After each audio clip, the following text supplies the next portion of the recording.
আসসালামু আলাইকুম। Technique easy এডুকেশনের পক্ষ থেকে সকলকে আন্তরিক শুভেচ্ছা ও অভিনন্দন জানিয়ে শুরু করছি। আমরা মূলত এখন তোমাদের দশম অধ্যায়ের টাইপ 6 নিয়ে আলোচনা করব। টাইপ 6 এর নাম হচ্ছে স্বরাজ বেঙ্গল প্যাক্ট ও লাহোর প্রস্তাবের পটভূমি।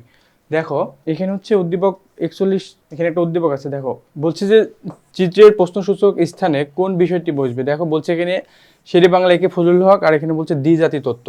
দেখো শেরে বাংলা একে ফজলুল হক আর দ্বিজাতি তত্ত্ব, দ্বিজাতি তত্ত্বটি উপস্থাপন করে কে? দ্বিজাতি তত্ত্বটি উপস্থাপন করা হচ্ছে মোহাম্মদ আলী জিন্নাহ। দেখো এখানে বলছে যে চিত্রের প্রশ্নসূচক স্থানে কোনটি বসবে। এখানে যেহেতু শেরে বাংলা একে ফজলুল হক আছে আর এখানে দ্বিজাতি তত্ত্ব আছে, তাহলে এটা কিসের সঙ্গে মিলে বলতো?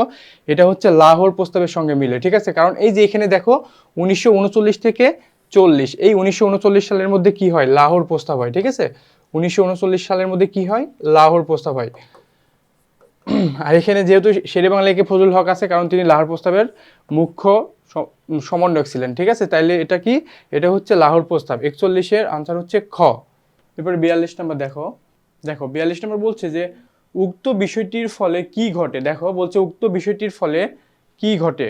দেখো কংগ্রেসের বিলুপ্তি ঘটে। খ নম্বর বলছে প্রথম বিশ্বযুদ্ধের সূচনা হয়। তারপর বলছে দুটি পৃথক রাষ্ট্রের জন্ম হয়, না তিনটি পৃথক রাষ্ট্রের জন্ম হয়। দেখো কংগ্রেসের বিলুপ্তি ঘটে না, এটা কখনোই সম্ভব না। এরপরে খ নম্বর বলছে প্রথম বিশ্বযুদ্ধের সূচনা হয় না, প্রথম বিশ্বযুদ্ধ হয়েছিল কত? 1914 সালে, আর আমরা কথা বলছি হচ্ছে 1939 সালকে নিয়ে, তাহলে এটা তো কখনোই হয় না। ঠিক আছে, এরপর দেখো গ নম্বর বলছে যে দুটি পৃথক রাষ্ট্রের জন্ম হয়। হ্যাঁ, উক্ত বিষয়টির ফলে মানে কোনটির ফলে বলতো? ওই যে 1939 সালে দেখো দেখো বলছে যে প্রথম বিশ্বযুদ্ধের সূচনা হয় না, প্রথম বিশ্বযুদ্ধ হয়েছিল 1914 সালে, এটা তো কখনোই হয় না। তারপর দুটি পৃথক রাষ্ট্রের জন্ম। হ্যাঁ, দুটি পৃথক রাষ্ট্রের জন্ম, একটা নাম ছিল হচ্ছে পূর্ব পাকিস্তান আর একটা নাম হচ্ছে পশ্চিম পাকিস্তান। ঠিক আছে, তাহলে 42-এর আনসার কত? 42-এর আনসার হচ্ছে গ। ঠিক আছে, এরপর দেখো 43 নম্বর বলছে যে বৃহত্তর বাংলা রাষ্ট্রের পক্ষে বসু সোহরাওয়ার্দী চুক্তিটি কারা স্বাক্ষর করেন। দেখো কি চুক্তি? বসু সোহরাওয়ার্দী চুক্তি। ঠিক আছে, এটা মনে রেখো কি বসু সোহরাওয়ার্দী চুক্তি, এটা স্বাক্ষর করে কারা? এটা স্বাক্ষর করে হচ্ছে মোহাম্মদ আলী কিরণ শঙ্কর রায়। না, এটা না, মোহাম্মদ আলী কিরণ শঙ্কর রায় না। এরপর দেখো আবুল হাসিম এবং শরৎচন্দ্র বসু। হ্যাঁ, তাহলে বসু সোহরাওয়ার্দী চুক্তিটি স্বাক্ষর করে কে? স্বাক্ষর করে হচ্ছে আবুল হাসিম এবং হচ্ছে শরৎচন্দ্র বসু। ঠিক আছে, বসু সোহরাওয়ার্দী চুক্তি স্বাক্ষর করে হচ্ছে আবুল হাসিম এবং শরৎচন্দ্র বসু। ঠিক আছে, এরপর 44 নম্বরে দেখো।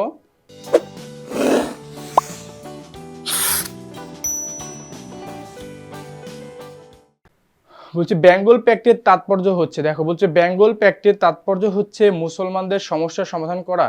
হ্যাঁ, বেঙ্গল প্যাক্টের প্রধান বৈশিষ্ট্য হচ্ছে কি? তারা মুসলমানদের যে সকল সমস্যাগুলোর সম্মুখীন হয়েছিল সেগুলো একমাত্র সমাধান করা হচ্ছে বেঙ্গল প্যাক্টের প্রধান কাজ। তাহলে এটা ঠিক আছে। তারপর বলছে যে হিন্দু মুসলিম দাঙ্গার অবসান।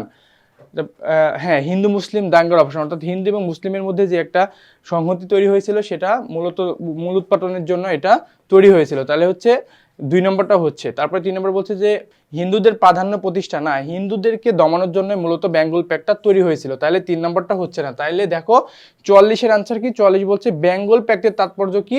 মুসলমানদের সমস্যার সমাধান করা আর হিন্দু মুসলিম যে একটা দাঙ্গার সেটি অবসান ঘটানো। তাইলে আমাদের হচ্ছে 44-এর আনসার 1 ও 2। ঠিক আছে, ক নম্বর। এরপরে 45 নম্বরটা দেখো। বলছে বেঙ্গল প্যাক্ট চুক্তি স্বাক্ষরিত হয়েছিল কত সালে? 1923 সালে। ঠিক আছে, এটা বেঙ্গল প্যাক্ট চুক্তি স্বাক্ষরিত হয়েছিল 1923 সালে, এটা সবাই জানো। বেঙ্গল প্যাক্ট চুক্তি স্বাক্ষরিত হয়েছিল হচ্ছে 1923 সালে। এরপর বলছে দ্বিজাতি তত্ত্বের প্রবক্তা কে ছিলেন? দ্বিজাতি তত্ত্বের প্রবক্তা ছিল হচ্ছে মোহাম্মদ আলী জিন্নাহ। ঠিক আছে, দ্বিজাতি তত্ত্বের প্রবক্তা ছিল কে? মোহাম্মদ আলী জিন্নাহ। এরপর 47 দেখো। বলছে লাহোর প্রস্তাব উপস্থাপন করে কে? লাহোর প্রস্তাব উপস্থাপন করে হচ্ছে শেরে বাংলা একে ফজলুল হক। ঠিক আছে, লাহোর প্রস্তাব উপস্থাপন করেন কে? শেরে বাংলা একে ফজলুল হক। 47-এর আনসার হচ্ছে গ। এরপর 48টা দেখো। বলছে লাহোর প্রস্তাবের মূল বক্তব্য ছিল কি? বলছে লাহোর প্রস্তাবের মূল বক্তব্য কি ছিল? বলছে আঞ্চলিক স্বাধিকার। হ্যাঁ, আঞ্চলিক স্বাধিকারটা অর্জন করা ছিল হচ্ছে লাহোর প্রস্তাবের মূল বিষয়। এবার বলছে আত্মনিয়ন্ত্রণের অধিকার। হ্যাঁ, এটাও ঠিক, আত্মনিয়ন্ত্রণের অধিকার ছিল হচ্ছে লাহোর প্রস্তাবের মূল বিষয়। তারপর বলছে সার্বভৌমত্ব অর্জন। সার্বভৌমত্ব মানে কি জানো? সার্বভৌমত্ব কথাটির অর্থ হচ্ছে স্বাধীন, অর্থাৎ সার্বভৌমত্বকে দুটি মাধ্যমে আমরা বিশ্লেষণ করতে পারি। সার্বভৌমত্বের একটি কথা হচ্ছে যে নিজের দেশকে অন্য দেশ যেন কোনো ধরনের কি হস্তক্ষেপ করতে না পারে এবং রাষ্ট্রে বসবাসরত সকল নাগরিকরা রাষ্ট্রের সকল নিয়ম কানুন আইন নিয়ম মেনে চলতে বাধ্য থাকবে। এটা হচ্ছে সার্বভৌমত্বের মূল বৈশিষ্ট্য বা মূল কথা, ঠিক আছে। তাহলে বলছে লাহোর প্রস্তাবের মূল বক্তব্য কি ছিল, তাহলে আঞ্চলিক স্বাধিকার অর্জন, এটাও ঠিক। তারপর বলছে আত্মনিয়ন্ত্রণের অধিকার, হ্যাঁ আত্মনিয়ন্ত্রণ মানে কি, আত্মনিয়ন্ত্রণ মানে নিজেদের মতো নিজেরাই চলাফেরা করবে, এটা হচ্ছে আত্মনিয়ন্ত্রণের অধিকার, ঠিক আছে। তারপর সার্বভৌমত্ব কি বললাম একটু আগে, সার্বভৌমত্ব হচ্ছে স্বাধীন, ঠিক আছে। তাহলে এই লাহোর প্রস্তাবের মূল বক্তব্য ছিল তিনোটাই, ঠিক আছে। 48-এর আনসার হচ্ছে ঘ, 1, 2 ও 3। ওকে, আমাদের টাইপ 6 শেষ। ওকে, ঠিক আছে, আমাদের টাইপ 6 শেষ। আমরা কোনো একটা ভিডিও তোমাদের সঙ্গে দেখা হচ্ছে, সে পর্যন্ত ভালো থেকো, সুস্থ থেকো, আল্লাহ হাফেজ।